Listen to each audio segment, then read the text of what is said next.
প্রিয় মুসলিম এবং অমুসলিম ভাই ও বোনেরা, আসসালামু আলাইকুম ওয়া রাহমাতুল্লাহি ওয়া বারাকাতুহু। আল্লাহ সুবহানাহু ওয়া তাআলার দয়া, শান্তি ও রহমত আপনাদের সবার উপরে বর্ষিত হোক। আমাদের অনুষ্ঠানে স্বাগতম। Ramzan a date with doctor Zakir. আমি আপনাদের হোস্ট ইউসুফ চেম্বার্স।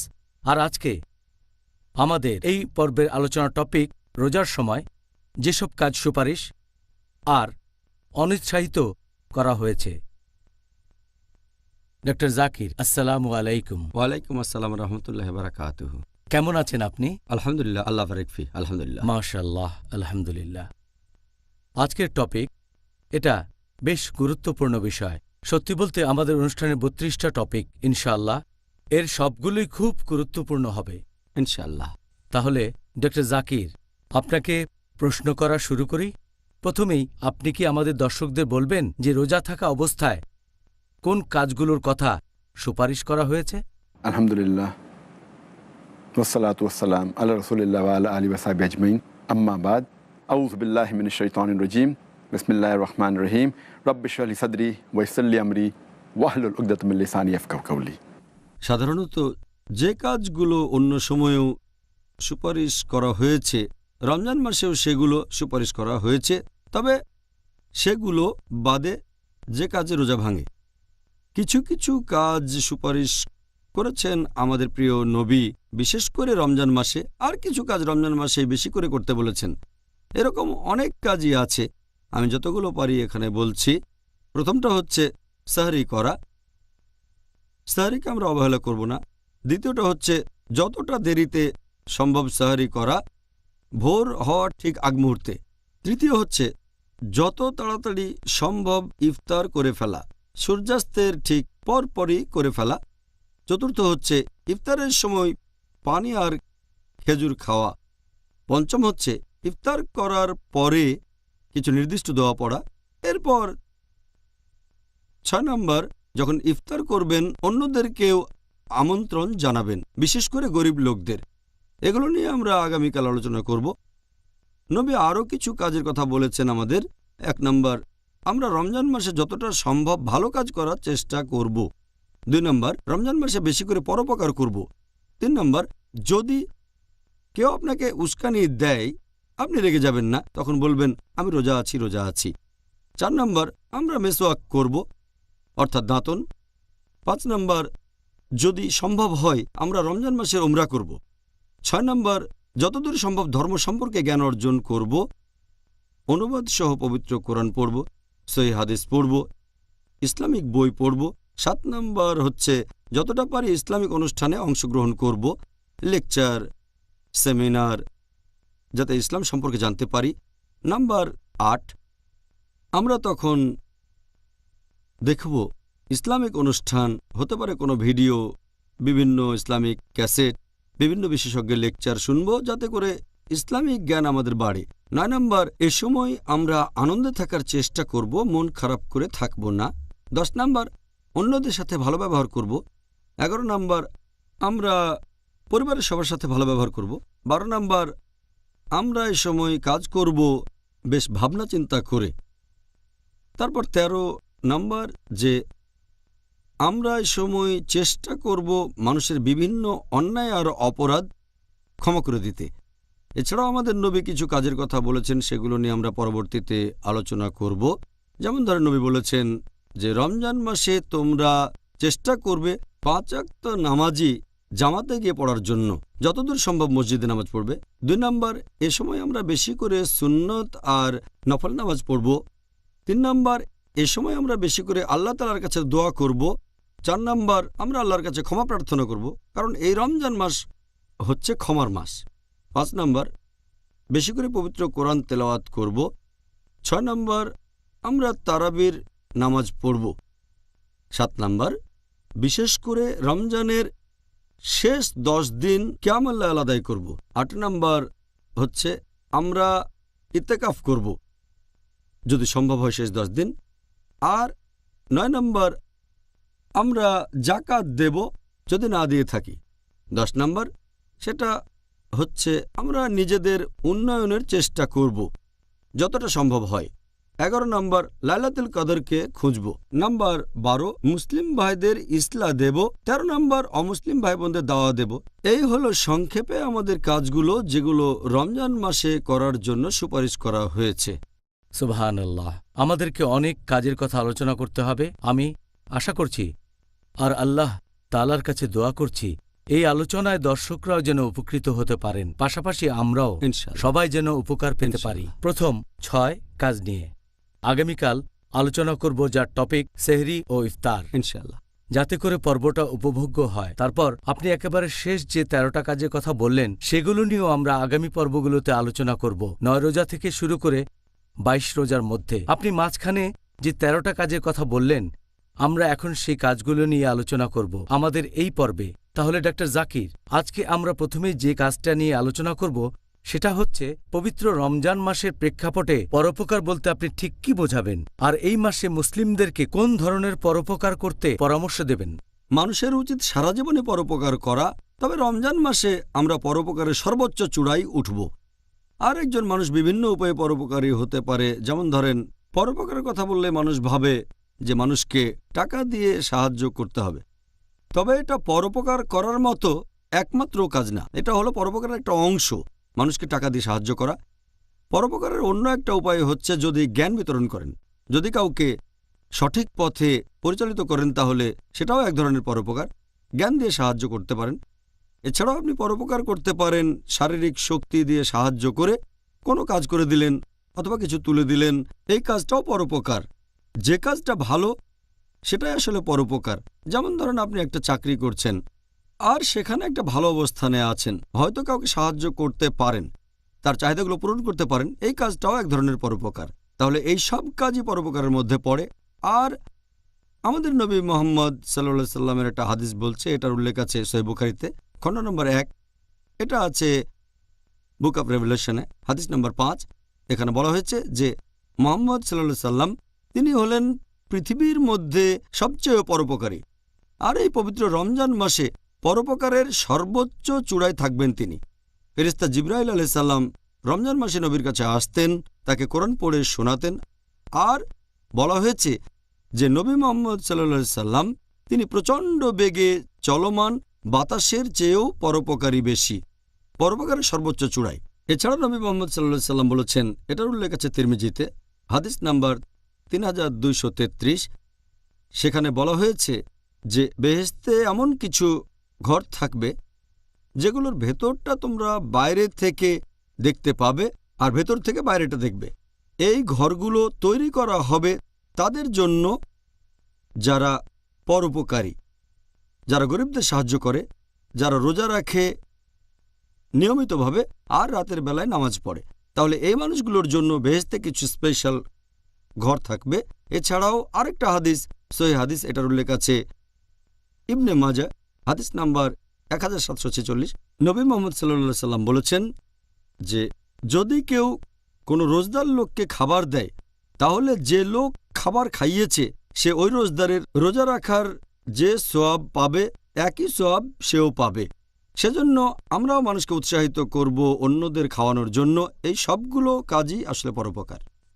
সুবহানাল্লাহ। আমি আল্লাহর কাছে দোয়া করছি আমরা যেন পরোপকারের দিক থেকে রাসূল সাল্লাল্লাহু আলাইহি সাল্লামের কাছাকাছি যেতে পারি, ইনশাআল্লাহ। তো ডাক্তার জাকির, এই পবিত্র রমজান মাস এটা হলো ক্ষমার মাস, আর আল্লাহ আমাদেরকে সুপারিশ করেছেন এই মাসে আমরা যেন একে অপরকে ক্ষমা করে দিই। আপনি কি এই ব্যাপারে বিস্তারিত বলবেন? রমজান হচ্ছে ক্ষমার মাস, আর এই মাসে আমরা আল্লাহ তাআলার কাছে ক্ষমা চাইব, আর আল্লাহ তাআলা আমাদের নির্দেশ দিয়েছেন যে আমরাও অন্যদের ক্ষমা করে দেব। পবিত্র কোরআনে এরকম অনেক আয়াত আছে যেখানে এই ব্যাপারে বিস্তারিত বলা হয়েছে। যেমন সূরা আলে ইমরান অধ্যায় 3 আয়াত 134 আল্লাহ তাআলা বলেছেন যে তোমরা ক্ষমা করো, আল্লাহ তাদের পছন্দ করেন যারা সৎ কাজ করে, তার মানে যারা ক্ষমা করে আল্লাহ তাদের পছন্দ করেন। পবিত্র কোরআনে সূরা আরফ অধ্যায় নম্বর 7 আয়াত 199 যে তোমরা ক্ষমা করো আর সৎ কাজের নির্দেশ দাও এবং তাদেরকে এড়িয়ে চলো যারা অজ্ঞ। এরপর আল্লাহ বলেছেন সূরা নূর অধ্যায় নম্বর 24 আয়াত নম্বর 22, আল্লাহ বলেছেন যে তোমরা ক্ষমা করো। তোমরা কি চাও না আল্লাহ তোমাদের ক্ষমা করুন?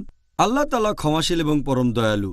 পবিত্র কোরআনে সূরা তাগাবুন অধ্যায় নম্বর 64 আয়াত নম্বর 14 যে তোমাদের স্ত্রী এবং সন্তানদের মধ্যে কেউ কেউ আছে তোমাদের শত্রু, তবে তোমরা ভালো করবে যদি তাদের ক্ষমা করো, তাদের দোষ ত্রুটি উপেক্ষা করো এবং তাদের ক্ষমা করো। নিশ্চয়ই আল্লাহ ক্ষমাশীল এবং পরম দয়ালু। তাহলে আল্লাহ সুবহানাহু ওয়া তাআলা আমাদের মুসলিমদের সবাইকে উৎসাহিত করেছেন যে যতজন মানুষকে সম্ভব হয় তোমরা ক্ষমা করে দাও, আল্লাহ তোমাদের ক্ষমা করবেন। আর এই ক্ষমার ব্যাপারে নবীগণের জীবনী থেকে আমরা শ্রেষ্ঠ উদাহরণগুলো পাই। একটা হলো একজন নবী ইউসুফ আলাইহিস সালামের জীবনের ঘটনা।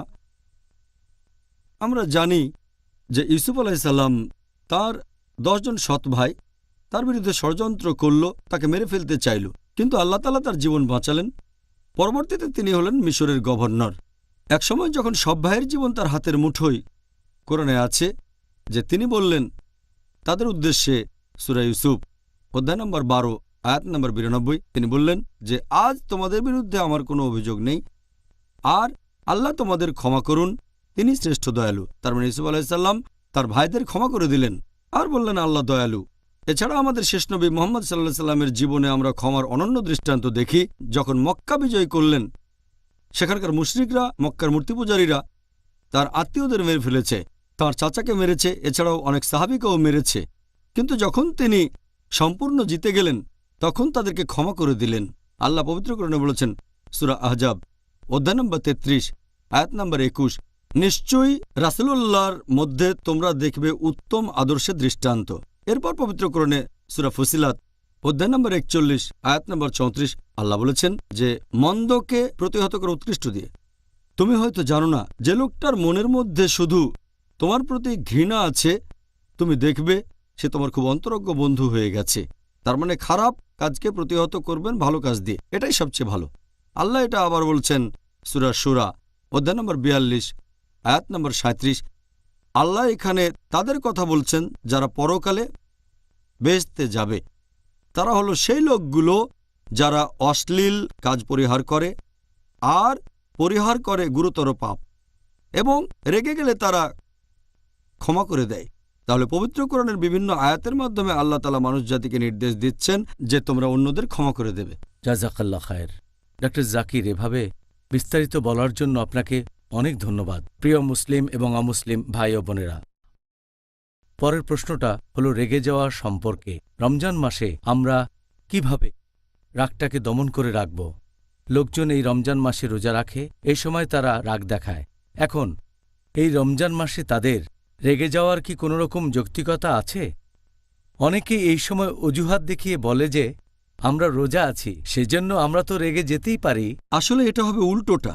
যদি কেউ রোজা থাকে সে তখন রেগে যাবে না, কারণ আল্লাহ পবিত্র কোরআনে বলেছেন সূরা বাকারা অধ্যায় নম্বর 2 আয়াত 183 যে তোমাদের জন্য সিয়ামের বিধান দেওয়া হলো যেমন বিধান দেওয়া হয়েছিল তোমাদের পূর্ববর্তীগণকে, যাতে করে শিখতে পারো আত্মসংযম। বলা হয়েছে লা আল্লাকুম তাত্তাকুন, যাতে শিখতে পারো আত্মনিয়ন্ত্রণ। তাহলে আপনি রোজা রাখছেন এজন্য যাতে রেগে না যান আপনি। ঠিক উল্টোটা, এটা কোনো অজুহাত হতে পারে না যে আমার ক্ষুধা লেগেছে, খুব ক্লান্তি লাগছে, তাই রেগে আছি। আসলে ঠিক উল্টোটা। আমাদের নবী মুহাম্মদ সাল্লাল্লাহু আলাইহি ওয়াসাল্লাম বলেছেন, এই সহিহ হাদিসটার উল্লেখ আছে সহিহ বুখারীতে খণ্ড নম্বর 3 বুক অব ফাস্টিং হাদিস নম্বর 1904। আমাদের প্রিয় নবী বলেছেন যে রোজা হচ্ছে ঢাল। এ সময় কোনো অশ্লীল কথা বলবে না, কাউকে ধমক দিয়ে কথা বলবে না, আর যদি কেউ তোমার সাথে ঝগড়া করে অথবা উস্কানিমূলক কথা বলে অথবা তোমাকে রাগিয়ে দিতে চায়, তুমি তখন বলবে আমি রোজা আছি, আমি রোজা আছি।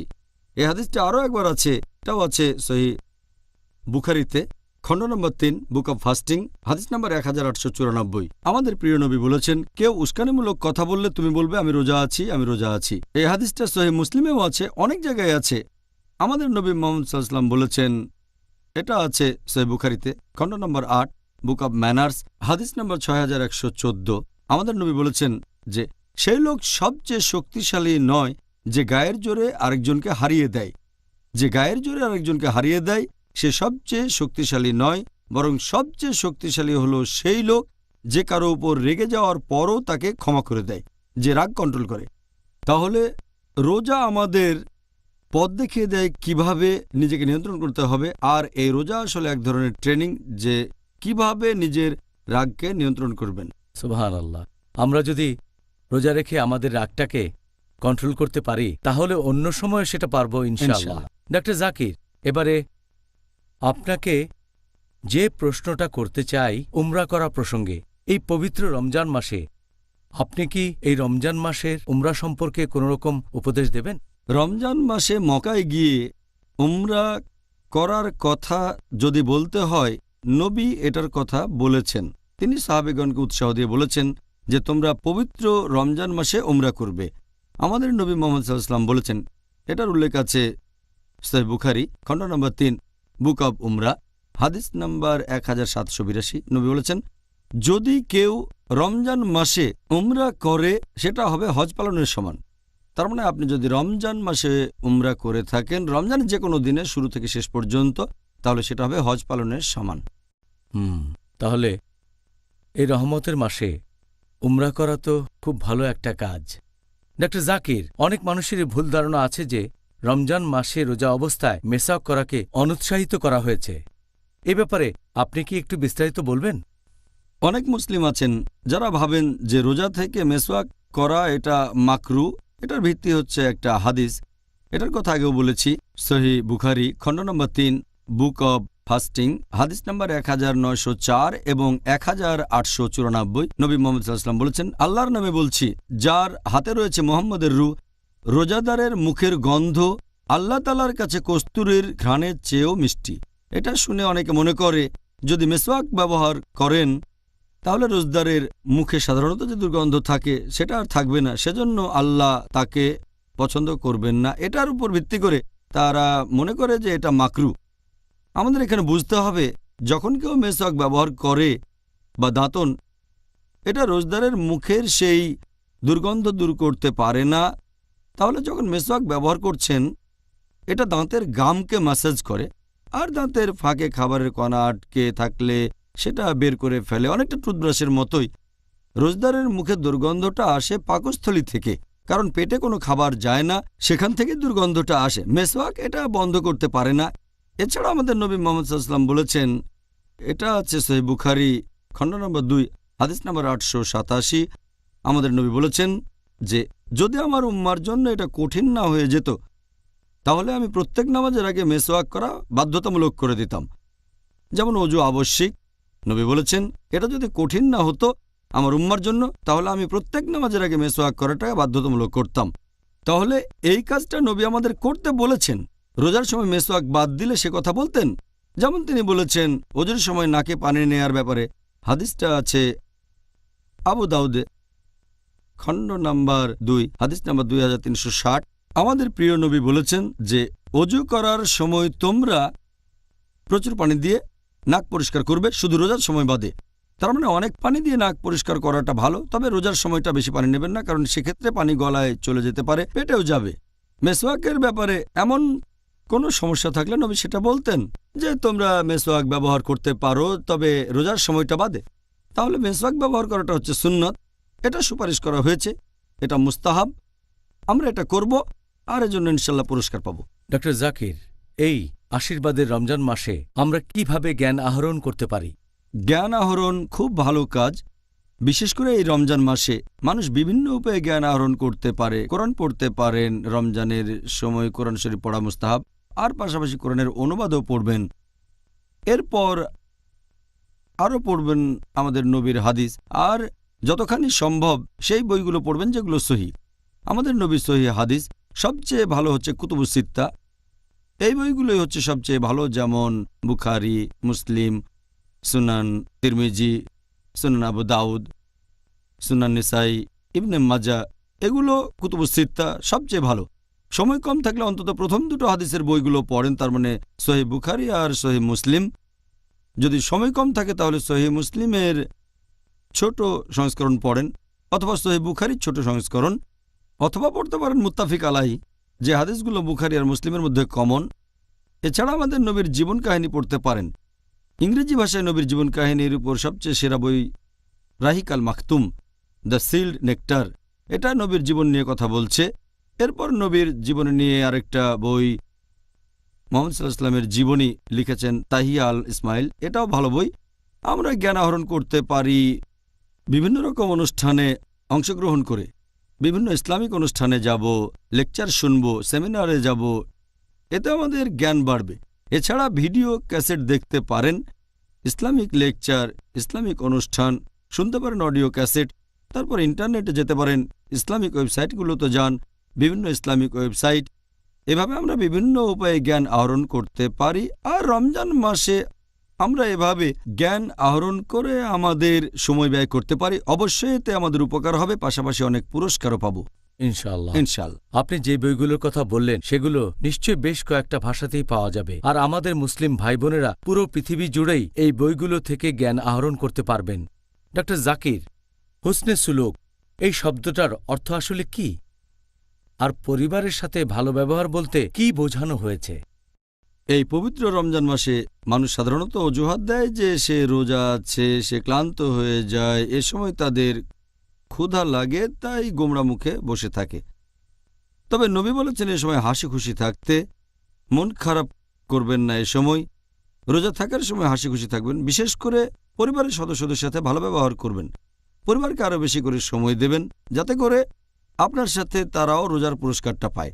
অন্য মানুষের সাথে হুসনে সুলুক বা ভালো ব্যবহারের কথা যদি বলতে হয়, এটা হলো পবিত্র রমজান মাস।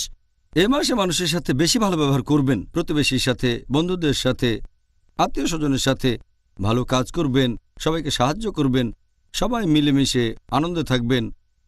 আর এটা ছাড়াও আমরা আরও করব তাফাক্কুর, রমজান মাসের প্ল্যান করে রাখব যাতে সর্বোচ্চ পুরস্কারটা পেতে পারি।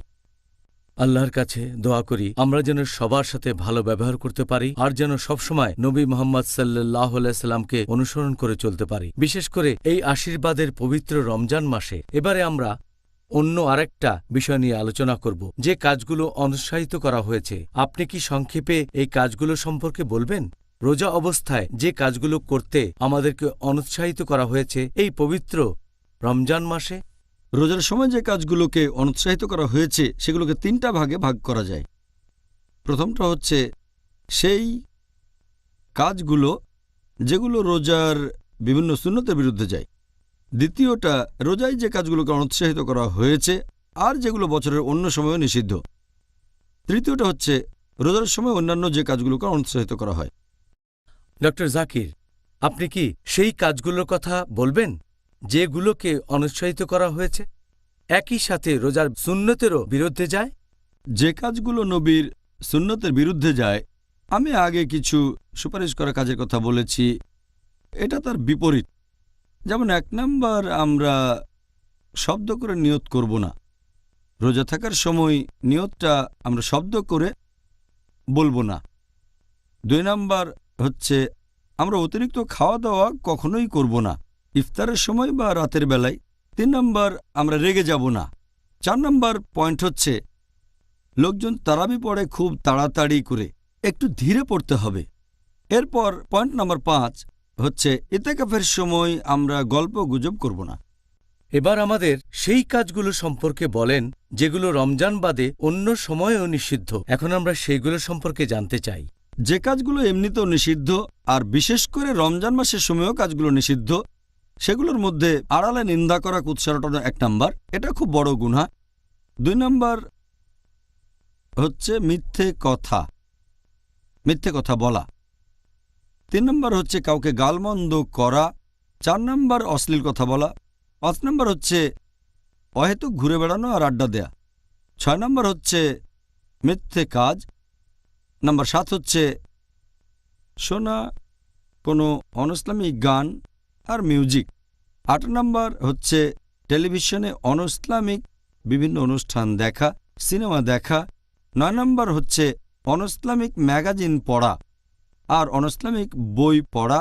10 নাম্বার হচ্ছে অনইসলামিক ওয়েবসাইটগুলোতে যাওয়া। 11 নাম্বার হচ্ছে খাবার নষ্ট করা। আর 12 নাম্বার হচ্ছে অহেতুক বেশি খরচ করা, অপব্যয় করা। ডক্টর জাকির, এই রমজান মাসে যে রোজা রেখেও জিহ্বাকে সংযত রাখে না, তার উদ্দেশ্যে আপনি কি বলবেন?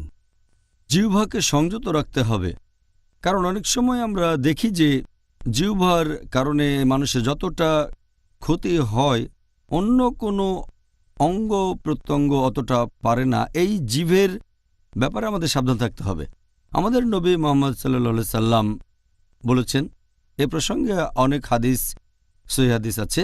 এটার উল্লেখ আছে মুসান্নাফ ইবনে আবি শাইবা, খণ্ড নম্বর 5, বুক অব ম্যানার্স, হাদিস নাম্বার 26,490। ইবনে মাসুদ রাদিয়াল্লাহু আনহু তিনি বলেছেন যে, আল্লাহর কসম, দারুণভাবে সংযত জিহ্বার চেয়ে কাম্য বন্ধু আর কিছুই নেই। একই কথা বলা হয়েছে পরের হাদিসে, মুসান্নাফ ইবনে আবি শাইবা, খণ্ড নম্বর 5, বুক অব ম্যানার্স, হাদিস নাম্বার 26,491। হযরত আবু বকর রাদিয়াল্লাহু আনহু নিজের জিহ্বা ধরে বললেন যে, এই জিনিসটাই আমাকে আজকের অবস্থানে নিয়ে এসেছে। তার মানে তিনি জিহ্বার ব্যাপারে সাবধান ছিলেন, সেজন্যই উঁচু অবস্থানে গেছেন। আর পবিত্র কোরআনেও বেশ কিছু আয়াত আছে। আল্লাহ বলেছেন সূরা কাফ, অধ্যায় নম্বর 50, আয়াত নম্বর 18, মানুষ যে কথাই উচ্চারণ করুক তার জন্য তৎপর প্রহরী তার কাছেই আছে। তার মানে আপনি যে কথাই বলেন না কেন, ফেরেশতাগণ সেটা লিখে রাখেন। এরপর বলা হয়েছে পবিত্র কোরআনে সূরা ইসরা, অধ্যায় নম্বর 17, আয়াত নম্বর 53, আল্লাহ বলেছেন, আমার বান্দাদের বলো তারা সেই কথাগুলোই বলবে যা সবচেয়ে ভালো, আর শয়তান অনেক সময় আমার বান্দাদের মধ্যে বিভেদ সৃষ্টি করে, উস্কানি দেয়। শয়তান হচ্ছে তোমাদের জন্য প্রকাশ্য শত্রু। আল্লাহ আমাদের কোরআনের মাধ্যমে নির্দেশ দিয়েছেন, জিহ্বা ব্যবহার করার সময় তোমরা সাবধান থাকবে। আমাদের প্রিয় নবী মুহাম্মদ সাল্লাল্লাহু আলাইহি সাল্লাম বলেছেন, এই হাদিসটা উল্লেখ করা হয়েছে সহিহ বুখারীতে, খণ্ড নম্বর 8, হাদিস নাম্বার 6484। আমাদের নবী মুহাম্মদ সাল্লাল্লাহু আলাইহি সাল্লাম বলেছেন যে, একজন মুসলিম আরেকজন মুসলিমকে তার হাত অথবা জিহ্বা দিয়ে আঘাত করবে না। মুসলিম হলো সেই লোক যে অন্য মুসলিমকে আঘাত করবে না হাত বা জিহ্বা দিয়ে। আমাদের নবী মুহাম্মদ সাল্লাল্লাহু আলাইহি সাল্লাম আরও বলেছেন, এটা উল্লেখ করা হয়েছে সহিহ বুখারীতে, খণ্ড নম্বর 8, হাদিস নাম্বার 6474। আমাদের প্রিয় নবী বলেছেন, যদি কেউ এই নিশ্চয়তা দিতে পারে যে সে তার মুখের কথাকে সংযত রাখবে, অর্থাৎ জিহ্বার কথা, এছাড়াও নিজের গোপন অঙ্গকে সংযত করে রাখবে, তাকে বেহেশতের নিশ্চয়তা দেওয়া হবে। যে ব্যক্তি নিশ্চিত করতে পারবে যে নিজের জিহ্বার গোপন অঙ্গকে সংযত রাখবে, তাকে বেহেশতের নিশ্চয়তা দেওয়া হবে। এরপর আমাদের নবী আরও বলেছেন, এটা হচ্ছে সহিহ বুখারীতে, খণ্ড নম্বর 8, হাদিস নাম্বার 6475। নবী বলেছেন যে লোক আল্লাহ এবং শেষ বিচারের দিনে বিশ্বাস করে সে হয় ভালো কথা বলবে অথবা চুপ করে থাকবে। তার মানে যখন মুখ খুলবেন ভালো কথা বলবেন অথবা চুপ থাকবেন। আর নবী আরও বলেছেন, এটা আছে সহিহ বুখারীর কয়েকটা হাদিসে, খণ্ড নম্বর 3, বুক অব ফাস্টিং, হাদিস নম্বর 1894 এবং 1904, যে রোজা হচ্ছে ঢাল। রোজা আমাদের পাপ থেকে রক্ষা করে আর আমাদের আত্মনিয়ন্ত্রণ শেখায়, আর সেজন্য আমরা জিহ্বাকে সংযত রাখবো, এটাই সবচেয়ে ভালো। ধন্যবাদ ডাক্তার জাকির। আর আমার মনে হয় এই কাজটা আমাদের সবসময় করা উচিত, শুধু রমজান মাসে নয়। এবারের প্রশ্নটাও গুরুত্বপূর্ণ, রোজা রেখে মিথ্যা বলা, মিথ্যা কাজ করা। আমি জানতে চাচ্ছি যে এই রমজান মাসে কেউ যদি রোজা রেখে এভাবে মিথ্যা কথা বলে তার ক্ষেত্রে কি হবে? যদি কেউ মিথ্যে কথা বলে বা মিথ্যে কাজ করে রমজান মাসে, আমাদের নবী মুহাম্মদ সাল্লাল্লাহু আলাইহি সাল্লাম বলেছেন, এটা আছে সহিহ বুখারীতে, খণ্ড নম্বর 3, বুক অব ফাস্টিং, হাদিস নম্বর 1903, যদি কেউ তার মিথ্যে কাজ আর মিথ্যে কথাগুলো বাদ না দিয়ে থাকে, তাহলে তার পানাহার থেকে বিরত থাকাতে আল্লাহ সুবহানাহু ওয়া তাআলার কোনো প্রয়োজন নেই। যদি কেউ মিথ্যে কাজ করে আর অনবরত মিথ্যে কথা বলে যায়, তার পানাহার থেকে বিরত থাকায় আল্লাহর প্রয়োজন নেই। তার মানে এতে তার রোজাটা কিন্তু ভেঙে যাবে না। রোজা রেখে মিথ্যে বললে রোজা ভেঙে যাবে না, তবে রোজা রাখার যে পুরস্কার পাবেন সেটা কমে যাবে।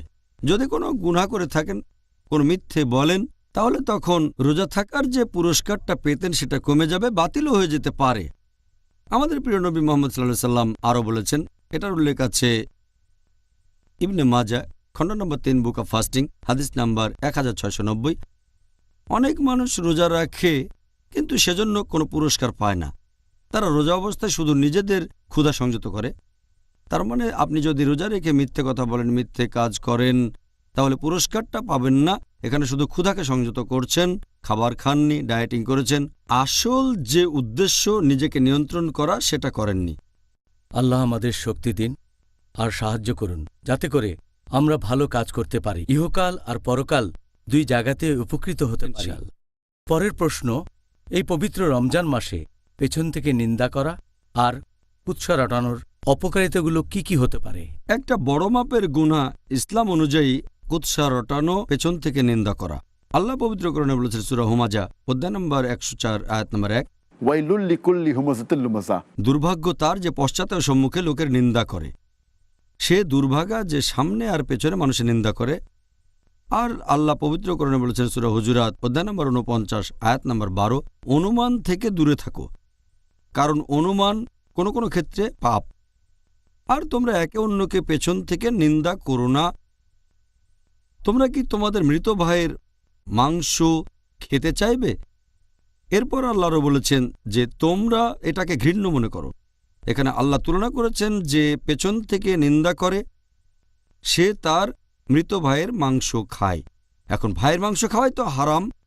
এখানে আরও বলা হয়েছে মৃত ভাইয়ের মাংস। মৃত কারো মাংস খাওয়া হারাম, তাহলে পেছন থেকে নিন্দা করা 2 গুণ পাপ। শুধু ভাইয়ের মাংস খাওয়াই না, এটা মৃত ভাইয়ের মাংস খাওয়া, তাহলে এটা খুব বড় গুনাহ। আর আমাদের নবী মুহাম্মদ সাল্লাল্লাহু আলাইহি ওয়াসাল্লাম বলেছেন, এটার উল্লেখ আছে সহিহ মুসলিমে খণ্ড নম্বর 4 হাদিস নাম্বার 6265। এখানে নবী মুহাম্মদ সাল্লাল্লাহু আলাইহি ওয়াসাল্লাম বলেছেন সাহাবীগণকে, তোমরা কি জানো পেছন থেকে নিন্দা কি? তারা বললেন, আল্লাহর রাসূলই সবচেয়ে ভালো জানেন। তখন নবী মুহাম্মদ সাল্লাল্লাহু আলাইহি ওয়াসাল্লাম বললেন, যদি কোনো লোক অন্যজনের সম্পর্কে নিন্দা করে তার পেছন থেকে, যেটা সেই লোক হয়তো পছন্দ করবে না, এটাই পেছন থেকে নিন্দা করা। কারো পেছন থেকে তার সম্পর্কে বলছি যা সে পছন্দ করবে না, এটাই পেছন থেকে নিন্দা করা। সেখানে একজন সাহাবা প্রশ্ন করলেন যে, হে রাসূল, যদি পেছন থেকে বলা কথাটা সত্যি হয়, যার নিন্দা করা হচ্ছে তার যদি সেই দোষটা থাকে? নবী তখন বললেন, যদি তোমার কথা সত্যি হয় যে নিন্দা সত্যি, তাহলে এটা পেছন থেকে নিন্দা করা, তা না হলে হবে মিথ্যে অপবাদ। তাহলে পেছন থেকে নিন্দা খুব বড় গুনাহ। আরেকটা সহিহ হাদিস, এটা আছে সুনান আবু দাউদ খণ্ড নম্বর 3 বুক অব ম্যানার্স হাদিস নাম্বার 4857। হযরত আয়েশা রাদিয়াল্লাহু আনহা, আমাদের নবীর স্ত্রী, নবীর কাছে সাফিয়ার কথা বলছেন। বলতে গিয়ে তিনি বললেন যে সে আকারে ছোটখাটো। নবীর সাথে সাথে বললেন, তুমি যে কথাগুলো বললে এই শব্দগুলো সাগরের পানিতে মিশলে সাগরের পানি নষ্ট হয়ে যেত। এরপর আরও আছে সুনান আবু দাউদে খণ্ড নম্বর 3 বুক অব ম্যানার্স হাদিস নাম্বার 4860।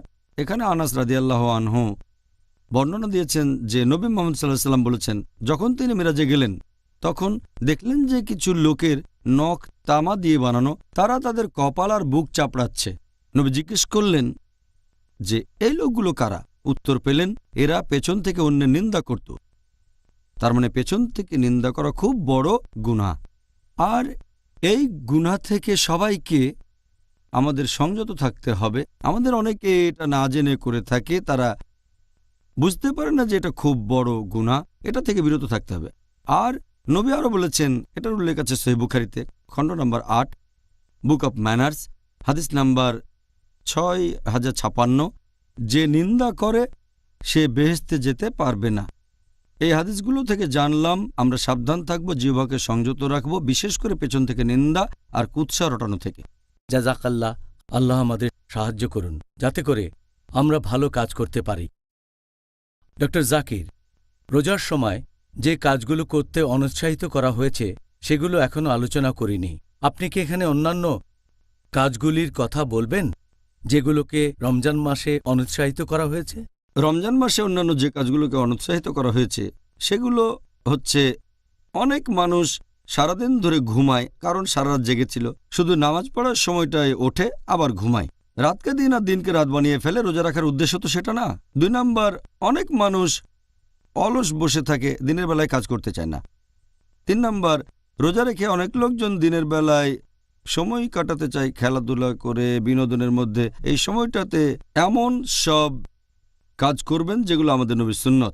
4 নাম্বার, অনেকেই ইফতার পার্টি দেয় মানুষকে দেখানোর জন্য, আল্লাহ সুবহানাহু ওয়া তাআলার সন্তুষ্টির জন্য না। 5 নাম্বার, অনেকের বাসায় মহিলাদের বিভিন্ন রকম খাবার দাবার রান্না করতে বলে থাকে তারা সাহারি আর ইফতারের জন্য। এতে করে রমজানের সময়টায় বাসার মহিলারা তাদের বেশিরভাগ সময় কাটায় রান্নাঘরে বসে। সময় কাটানো উচিত ছিল আল্লাহ সুবহানাহু ওয়া তাআলার ইবাদত করে। নাম্বার 6, যে ভুলটা মানুষ করে থাকে সেটা হচ্ছে এ সময় তারা বাড়িঘর মেরামত করার কাজেই ব্যস্ত থাকে। রমজান মাসে তো আপনি ব্যস্ত থাকবেন আল্লাহ সুবহানাহু ওয়া তাআলার ইবাদত করে। 7 নাম্বার যে কাজ সেটা হচ্ছে অনেক লোক সারা রাত জেগে থাকে আর আল্লাহ সুবহানাহু ওয়া তাআলার ইবাদত না করে তারা বিভিন্ন আনপ্রোডাক্টিভ কাজে ব্যস্ত থাকে। 8 নাম্বার হচ্ছে যে অনেক মানুষজন তারাবির নামাজ পড়ার পর গল্প গুজবে মেতে ওঠে, এটাও ঠিক না। এরপর 9 নাম্বার অনেক মানুষজন এই সময় ব্যস্ত থাকে কেনাকাটা নিয়ে। তারা কি করে? সারা রাত ধরে কেনাকাটায় ব্যস্ত থাকে। 10 নাম্বার হচ্ছে যে তারা সারা রাত ধরে খাওয়া নিয়েই ব্যস্ত থাকে। 11 নাম্বার অনেকেই রাতের বেলায় গল্পগুজব করে বেড়ায়, বাইরে ঘুরে বেড়ায়, আল্লাহ সুবহানাহু ওয়া তাআলার ইবাদত করে না। এরপর 12 নাম্বারটা হচ্ছে অনেকেই রমজান মাসের শেষ 10 দিনে অন্য সব কাজ বাদ দিয়ে ঈদের প্রস্তুতি নিতে থাকে, আল্লাহ সুবহানাহু ওয়া তাআলার ইবাদত করে না। এই কাজগুলোকে অনুৎসাহিত করা হয়েছে। আল্লাহ যেন আমাদের সামর্থ্য দেন যাতে করে আমরা এই পবিত্র রমজান মাসের সময়টাকে ভালোভাবে কাজে লাগাতে পারি। ডক্টর জাকির, এই আশীর্বাদের মাস রমজানে ধর্মীয় জ্ঞান, তার মানে ইসলামিক জ্ঞান অর্জন করার উপরে এত গুরুত্ব দেওয়া হয়েছে কেন? জ্ঞান আহরণের কথা যদি বলতে হয়, পবিত্র কোরআনে আল্লাহ মানুষের জন্য প্রথম যে নির্দেশটা দিয়েছেন সেটা নামাজ পড়া না, রোজা রাখা না, হজ পালন করা না, সেটা হচ্ছে ইকরা। আল্লাহ পবিত্র কোরআনে বলেছেন সূরা ইকরা বা সূরা আলাক অধ্যায় নম্বর 96 আয়াত নম্বর 1, ইকরা বিসমি রাব্বিকাল্লাযী খালাক খালাকাল ইনসানা মিন আলাক। আয়াত 1 ও 2 এর মানে পড়ো, পাঠ করো তোমার প্রভুর নামে যিনি সৃষ্টি করেছেন, যিনি মানুষকে সৃষ্টি করেছেন জোকের মতো ঝুলে থাকা বস্তু থেকে। তাহলে পবিত্র কোরআনে মানুষ জাতিকে সবার প্রথমে যে নির্দেশটা দেওয়া হয়েছে সেটা হচ্ছে পড়ো। এখানে শুধু পড়ার কথাই বলা হয়নি, বলা হয়েছে যে পড়ো তোমার প্রতিপালকের নামে। তার মানে পড়া গুরুত্বপূর্ণ, জ্ঞান আহরণ করা গুরুত্বপূর্ণ, তবে আল্লাহ সুবহানাহু ওয়া তাআলার জ্ঞান অর্জন করা, দিন সম্পর্কে জানা, সেটাও সবচেয়ে গুরুত্বপূর্ণ। আর আল্লাহ পবিত্র কোরআনে বলেছেন সূরা মুজাদ্দিলা অধ্যায় নম্বর 58 আয়াত নম্বর 11, বলা হয়েছে আল্লাহ সুবহানাহু ওয়া তাআলা সেই সব মানুষকে মর্যাদায় উন্নীত করবেন যারা ঈমান এনেছে এবং জ্ঞান আহরণ করেছে। পবিত্র কোরআনে সূরা বাকারা অধ্যায় নম্বর 2 আয়াত নম্বর 269, যে আল্লাহ সুবহানাহু ওয়া তাআলা যাকে ইচ্ছা হিকমত প্রদান করেন এবং যাকে হিকমত প্রদান করে থাকেন তাকে অনেক কল্যাণও তিনি দান করে থাকেন, এবং শুধু বোধসম্পন্নরাই শিক্ষা গ্রহণ করে। আমাদের প্রিয় নবী মুহাম্মদ সাল্লাল্লাহু আলাইহি ওয়াসাল্লাম তিনিও বলেছেন, উল্লেখ আছে সহিহ বুখারীতে খণ্ড নম্বর 1 হাদিস নম্বর 71, আমাদের নবী বলেছেন যে আল্লাহ সুবহানাহু ওয়া তাআলা যাদেরকে অনুগ্রহ করতে চান তাদেরকে তিনি ধর্মীয় জ্ঞানে এগিয়ে দেন, মানে তাদেরকে ধর্মীয় জ্ঞান দান করেন। তাহলে আল্লাহ যাদের সাহায্য করতে চান তাদেরকে তিনি ধর্ম সম্পর্কে জ্ঞান দান করে থাকেন। আমাদের নবী মুহাম্মদ সাল্লাল্লাহু আলাইহি ওয়াসাল্লাম বলেছেন, এটা আছে সহিহ মুসলিমে খণ্ড নম্বর 3 হাদিস নাম্বার 4005, আমাদের প্রিয় নবী বলেছেন যে যখন কোনো মানুষ মারা যায়, সে মারা গেলে তার সব কাজ শেষ হয়ে যায় শুধু 3টা কাজ বাদে। কেউ মারা গেলে তার সব ভালো কাজই শেষ হয়ে যায় শুধু 3টা কাজ বাদে। যে মানুষ অন্য মানুষকে কিছু দান করেছে, যে মানুষ জ্ঞান দান করেছে অন্য মানুষকে, আর যে মানুষের ধার্মিক সন্তানেরা আল্লাহর কাছে তার জন্য দোয়া করে। তার মানে কেউ মারা গেলে তার সব ভালো কাজ শেষ হয়ে যায় 3টা বাদে। যদি কেউ দাতব্য প্রতিষ্ঠান চালু করে সাদকায়ে জারিয়া, যেখানে মানুষজনকে বিভিন্ন রকম সাহায্য সহযোগিতা দেওয়া হয় নিয়মিতভাবে, এটি সাদকায়ে জারিয়া। তারপর সে যদি অন্য কাউকে কিছু শিখিয়ে থাকে আর সেই লোক যদি জ্ঞানটা শিখে নিয়ে তার নিজের কাজে লাগায়, ধর্মের কাজে, মানুষের সাহায্যের কাজে, এটাও টিকে থাকবে। আর শেষটা হচ্ছে ধার্মিক সন্তান যারা মৃত বাবা মার জন্য দোয়া করে। সেজন্য জ্ঞান খুবই গুরুত্বপূর্ণ। আর আল্লাহ পবিত্র কোরআনে বলেছেন সূরা নাহাল অধ্যায় নম্বর 16 আয়াত নম্বর 43 আর সূরা আম্বিয়া অধ্যায় নম্বর 21 আয়াত নম্বর 7, ফাসআলু আহলা যিকরি ইন কুনতুম লা তা'লামুন। যদি তোমরা না জানো তাহলে এ ব্যাপারে জ্ঞানীদেরকে জিজ্ঞেস করো। আল্লাহ বলেছেন জ্ঞানীদেরকে জিজ্ঞেস করো। সেজন্য যে মানুষটার জ্ঞান আছে তার অবস্থানটাও অনেক উপরে। সেই মানুষের পরীক্ষায় পাশ করার সম্ভাবনা বেশি যে আখিরাতে ভালো ফলাফল করে থাকে। আর এজন্যই আল্লাহ তাআলা জ্ঞান অর্জনকে সবচেয়ে বেশি গুরুত্ব দিয়েছেন, বিশেষ করে রমজান মাসে। এই মাসে আমরা জ্ঞান অর্জন করব, বেশি করে জ্ঞান আহরণ করব, আর সেটা অন্যদের মাঝে ছড়িয়ে দেব। আজকের অনুষ্ঠানের শেষ প্রশ্ন, সেটা হচ্ছে মিউজিক নিয়ে। অনেক মুসলিমই মনে করে যে ইসলামে মিউজিকের অনুমতি আছে। এখন আপনি কি বলবেন যে নবী মুহাম্মদ সাল্লাল্লাহু আলাইহি সাল্লাম কি মিউজিকের বিরুদ্ধে কিছু বলেছেন? মিউজিকের কথা যদি বলতে হয়, এ ব্যাপারে বিশেষজ্ঞদের মতভেদ আছে যে মিউজিক অথবা গানের অনুমতি আছে কিনা। আর পবিত্র কোরআনে কোনো আয়াত সরাসরি মিউজিককে নিষেধ করেনি, তবে কিছু নির্দেশ আছে। আল্লাহ পবিত্র কোরআনে বলেছেন, সূরা লুকমান অধ্যায় নম্বর 31 আয়াত নম্বর 6 বলা হয়েছে যে মানুষদের মধ্যে কেউ কেউ অজ্ঞতাবশত আল্লাহর পথ থেকে বিচ্যুত করার জন্য অসার বাক্য ক্রয় করে, আর এভাবে মানুষকে দূরে নিয়ে যায় আল্লাহ সুবহানাহু ওয়া তাআলার পথ থেকে। তারা আল্লাহ প্রদর্শিত পথ নিয়ে ঠাট্টা বিদ্রূপ করে। এদের জন্য রয়েছে খুবই অবমাননাকর শাস্তি। পবিত্র কোরআনের তাফসীর পড়লে আপনারা দেখতে পাবেন এই যে অসার বাক্য, জ্ঞান বহির্ভূত অর্থ ছাড়া, এটা বোঝাচ্ছে অনইসলামিক গান আর বিভিন্ন বাদ্যযন্ত্রের কথা। তাফসীর পড়লে এটা পাবেন। আর নবী মিউজিককে নিষেধ করেছেন এরকম অনেক সহিহ হাদিস আছে। যদি আমাদের নবী মুহাম্মদ সাল্লাল্লাহু আলাইহি ওয়াসাল্লামের হাদিসগুলো পড়ে দেখেন, তাহলে এই ব্যাপারে কোনো রকম সন্দেহই থাকবে না। আমাদের নবী মুহাম্মদ সাল্লাল্লাহু আলাইহি ওয়াসাল্লাম বলেছেন, এটার উল্লেখ আছে সহিহ বুখারীতে খণ্ড নম্বর 7 হাদিস নাম্বার 5590। আমাদের নবী বলেছেন যে আমার উম্মতদের মধ্যে এমন অনেকেই থাকবে যারা জেনায় লিপ্ত থাকবে। তার মানে ব্যভিচার, অবৈধ যৌনাচার, অনেকে রেশমের কাপড় পরবে, মাদকদ্রব্য সেবন করবে এবং বাদ্যযন্ত্র বাজাবে আর ভাববে এগুলো বৈধ।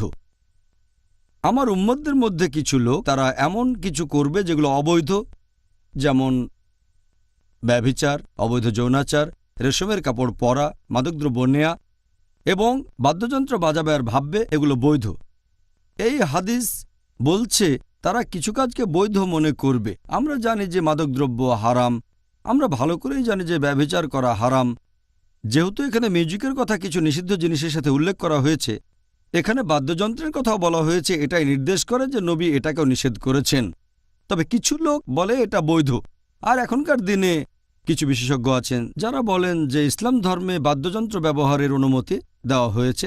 তবে এই হাদিসটা পরিষ্কার বলছে যে বাদ্যযন্ত্র জিনিসটাই হচ্ছে হারাম। আরও কিছু সহিহ হাদিস আছে যেখানে কিছু বাদ্যযন্ত্রের ব্যাপারে অনুমতি দেওয়া হয়েছে, বিশেষ করে ধপ, তার মানে তাম্বুরি। আমাদের নবী মুহাম্মদ সাল্লাল্লাহু আলাইহি ওয়াসাল্লামের হাদিস পড়লে দেখবেন সহিহ বুখারী খণ্ড নম্বর 5 হাদিস নম্বর 4001। এখানে বলা হয়েছে যে মুহাম্মদ সাল্লাল্লাহু আলাইহি ওয়াসাল্লাম একদিন বিয়ে করার পরে বাইরে এসে কথা বলছিলেন সাহাবীগণের সাথে। তখন ছোট ছোট দুটো মেয়ে বাজাচ্ছিল এই ধপ, তার মানে তাম্বুরি, আর তারা গানে গানে সাহাবীগণের প্রশংসা করছে কিভাবে অমুকের বাবা জিহাদ করেছেন। এরপর তারা নবীর প্রশংসা করতে লাগলো। নবী বললেন, আমার প্রশংসা করো না, আগে জায়গায় ছিলে তাই গাও। তার মানে নবী সাল্লাল্লাহু আলাইহি সাল্লাম তাদের এই তাম্বুরি বা ধপ বাজাতে নিষেধ করেননি। এছাড়াও আরেকটা হাদিস আছে সহিহ বুখারীতে খণ্ড নম্বর 2 হাদিস নাম্বার 987 যে আমাদের নবী একদিন শুয়েছিলেন। এই হাদিসের বর্ণনা দিয়েছেন হযরত আয়েশা রাদিয়াল্লাহু আনহা। তিনি বলেছেন যে দুটো ছোট মেয়ে তাম্বুরি বাজাচ্ছিল আর গান গাচ্ছিল। তখন হযরত আবু বকর রাদিয়াল্লাহু আনহু, হযরত আয়েশা রাদিয়াল্লাহু আনহার বাবা, তিনি সেখানে এসে তাদের বললেন, বন্ধ করো। মুহাম্মদ সাল্লাল্লাহু আলাইহি ওয়াসাল্লাম তখন ঘরে শুয়েছিলেন। তিনি আবু বকর রাদিয়াল্লাহু আনহুকে বললেন, গান গাক ওরা, আজকের দিনটা তো ঈদের দিন, ওরা গান গাক। এছাড়া আরেকটা হাদিস আছে তিরমিজিতে হাদিস নাম্বার 3690। সেখানে আমাদের নবী সাল্লাল্লাহু আলাইহি ওয়াসাল্লাম বলেছেন যে একবার এক লোক নবীর কাছে এসে তাকে বলল, আমি আল্লাহ সুবহানাহু ওয়া তাআলার নামে শপথ করছি, যদি আপনি জিতে ফিরে আসেন তাহলে আমি গান গাইব, ধপ বাজাবো, আমি তখন তাম্বুরি বাজাবো। নবী বললেন, যদি শপথ করে থাকো তাহলে করবে, যদি শপথ না করে থাকো তাহলে করবে না। এই হাদিসটাও আমাদের বলছে বিভিন্ন ধরনের বাদ্যযন্ত্র আসলে হারাম, শুধুমাত্র ধপ তার মানে তাম্বুরি বাদে নবী কখনো কখনো এটার অনুমতি দিয়েছেন। ডক্টর জাকির, আজকের অনুষ্ঠানের শেষ প্রশ্নটার উত্তর দেওয়ার জন্য আপনাকে ধন্যবাদ। আশা করি অনুষ্ঠানটা দর্শকদের জন্য উপকারী। সবাই নতুন কিছু জানতে পেরেছেন। আজকে আমাদের টপিক ছিল রোজার সময় যেগুলো সুপারিশ আর যেগুলো অনুৎসাহিত করা হয়েছে। আপনাকে অনেক ধন্যবাদ ডক্টর জাকির, জাযাকাল্লাহ খাইরান। ওয়াইয়াকুম। ভাই ও বোনেরা, আমি আল্লাহ তাআলার কাছে দোয়া করছি আপনারা সকলে যেন রোজার এই নিয়মগুলোর শিক্ষা গ্রহণ করে আপনাদের জীবনে প্রয়োগ করতে পারেন। আমিও আজকে ডাক্তার জাকিরের কয়েকটা সুন্দর পরামর্শ গ্রহণ করেছি। তাহলে আগামীকাল আমাদের আবারও দেখা হবে একই সময়ে, আর সেদিন আলোচনার টপিক হবে সেহরি এবং ইফতার। আসসালামু আলাইকুম ওয়া রাহমাতুল্লাহি ওয়া বারাকাতুহু।